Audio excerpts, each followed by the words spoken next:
જય સ્વામિનારાયણ, જય શ્રી કૃષ્ણ, જય માતાજી. આજે અમે બનાવ્યા મૈસૂર મસાલા ઢોસા. પહેલાં તેલ મૂકવાનું, પછી રાઈ નાખીને રાઈ તતરી જાય એટલે કેપ્સિકમ અને ટમેટા ઝીણા ઝીણા સુધારેલા હોય ને એ નાખવાના. પછી એને હલાવતું રહેવાનું. પછી મસાલો બધો કરી દેવાનો.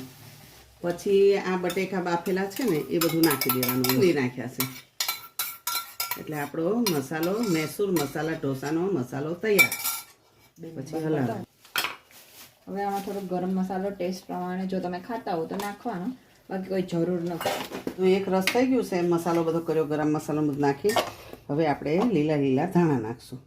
અત્યારે ધાણા શિયાળામાં બહુ આવે એટલે ખૂબ ખાઈ લેવાના. ઉનાળામાં મોંઘા હોય તો થોડા ખાવાના. અને લીલા ધાણા આંખો માટે બહુ જ સારા. પછી આમાં એક લીંબુ નીચવી દેવાનું. ધાણા નાખ્યા ને હવે આપણે એક લીંબુ નીચવી દેશું. પછી અમારા બેન પેપર ઢોસા ઉતારશે અને અમે મા દીકરો જમશું.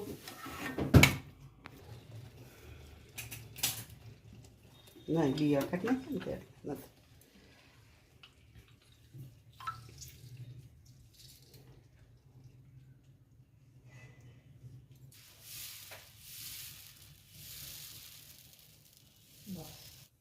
હવે આ પેપર બની ગયો છે, તો આના ઉપર લાલ મરચાંની ચટણી કરી છે. થોડુંક આ સુકાય એટલે નાખી દેવાનું અને પછી આ મસાલો નાખી દેવાનો એટલે આપણો મૈસૂર મસાલા ઢોસા તૈયાર.